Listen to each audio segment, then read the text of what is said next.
Now, I've been waiting for this one for a long time, and I'm so excited. Not only is it finally out, but also it's doing very well among Western and Eastern audience. Now, I wasn't expecting to take off like that, but here we are. Now, if you don't know, I am into very few ultimate-like animes. Only very few of them that I really do enjoy. The first one that got me into it was My Life as a Villainess. A lot of people say she pioneered into the entire genre of an isekai being zapped into an ultimate game.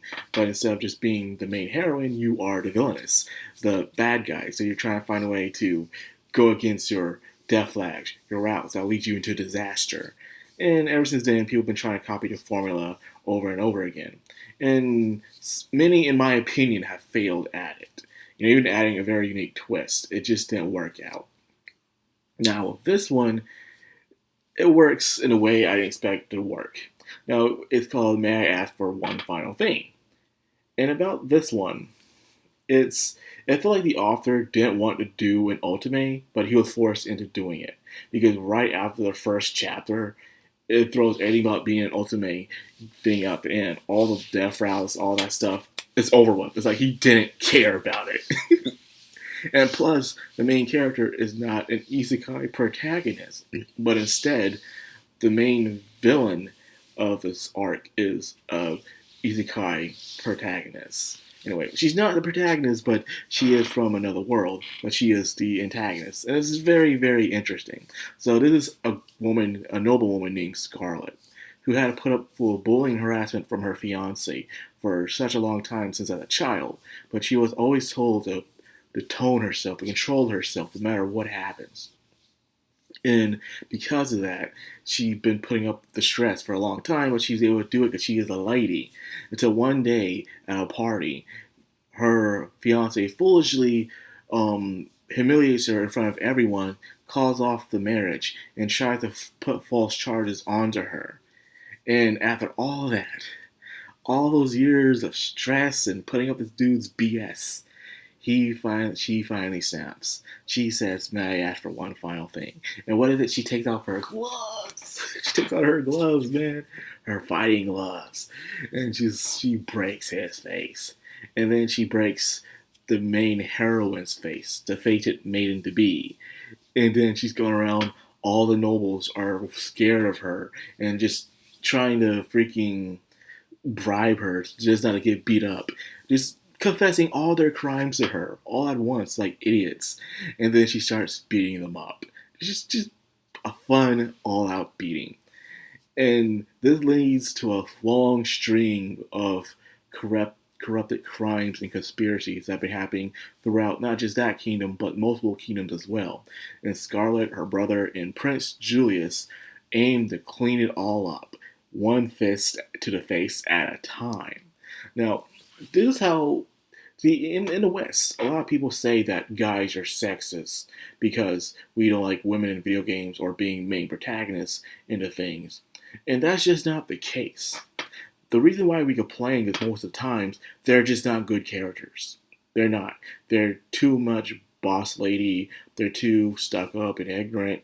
They all are cookie cutter copies of each other and even self inserts.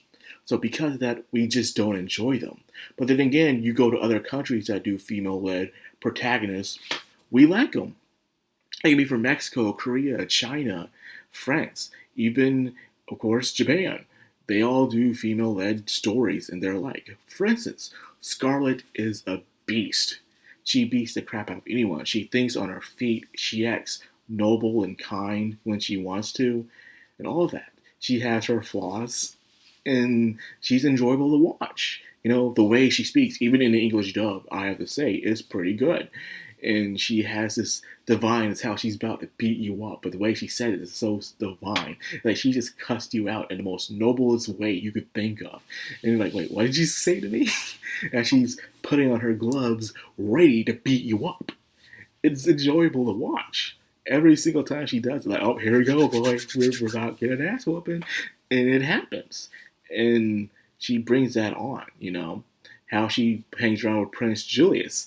The only character that seems to really get under her skin all the time. It's freaking hilarious. How Prince Julius, one of the secondary characters, he plays this game around with her. How he says he just wants to see this facial expressions onto her to play with her. In a way, he is a coward for not revealing his true feelings to her.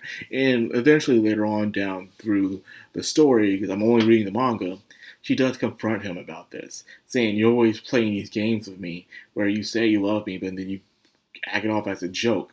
I'll not take this no more, whether you're in or out." So, in a way, Scarlet does show she does like the first prince, but she doesn't feel like she can do anything with him because she's always playing them games.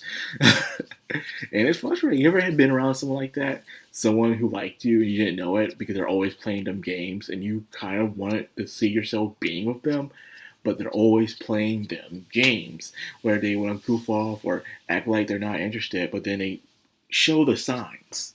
And it can be very, very irritating. So I can see Scarlet's frustration. But anyway, she gains other allies through Beastkin, other kingdoms to face off the corruption of the nobles, even to the church, all the way up to the highest order of degree. And her and the main antagonist, the villainess, are complete opposite each other. Now, one of the best things that this also works is how her villain, her arch enemy, the main heroine is that how to make a good villain for a hero is that they to be the exact opposite of the hero. In a way, and one of the best instances I can think of it is in JoJo Bizarre Adventures, Diamonds Unbreakable. You know, Josuke is a young kid. He's a delinquent. People are always suspect of him, but he's actually a really nice guy. He doesn't mind helping others and stuff. He's always out there showboating and everything. Well, Kira is a guy who keeps to himself. He's a upstanding citizen. He contributes to society, and no one thinks anything of him. He fits in the background, but he's a cold-blooded killer and everything. And his powers rely on him just doing instant attacks, destroying everything, wiping away his evidence, where Josuke's powers allow him to bring things back and fix things as well. So the two powers in the principles and the personalities collide as good antagonists and protagonists. Scarlet and her antagonists are also like this. You know, Scarlet goes in like a vanguard. She's ready to beat people up. She's there to cheer people. She gains allies by talking to them or beating them up and showing them the error of their ways or showing kindness. Well, the antagonist manipulates people behind the scenes. She has everyone do her dirty work for her. She wants everything for the sake of herself. She doesn't care about the kingdom. She just wants this amazing, happy life in this world she was sucked into. You know, and I believe a lot of people, if they were to be isekai, would do bad things. Especially if they're just given a power immediately like that. Not everyone will be just this nice guy all the time, which you always see in these isekai stories. So it's refreshing to see an isekai person coming to this world and they're causing terrible things to happen. You don't see that a lot happening in these kind of isekais. It's the same old trope, you know, play dude who was a loser in the past, comes to the world, and now everyone loves him and he's overpowered, and there's nothing he cannot do, which has been overplayed for so long that I get sick of it. But yet this one is good. Their powers, their personalities, and their goals, and how they achieve things are complete opposite of each other. So therefore it works as hero and villain. So it's a well-written story, in my opinion. And the entire villainous thing has been thrown out of his head. It's like the author didn't care about that.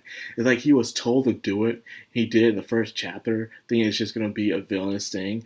But it's not. It's just this noble woman beating the crap out of everybody. And I'm glad people are enjoying this. So this is definitely a must watch right here. The animation is good, better than fucking Wandance. And you know how much I was looking forward to Wandance, but the animation of Wandance is terrible. The story's so good, but the CGI is just too off-putting, and when they dance, it always goes straight to the CGI. So that sucks. It really does. But with this, no CGI. And CGI can be good. I've seen a lot of shows, and I reviewed shows that are in CGI that can be good. But that one was... But anyways, I'm off topic. Watch this anime. It's a good anime. It's great. And when it's done, go read the manga. You know, I can't find the light novels. They're probably going to be English soon thanks to the popularity of the anime. We'll see. There probably hasn't been no figurines about Scarlet yet. I've been waiting for that. Figuring Scarlet would be nice, you know, her putting her gloves in her red dress, just ready to beat. She'll have blood on her face and blood on her knuckles, and she's got through beating up some people. That would be a good figurine, man.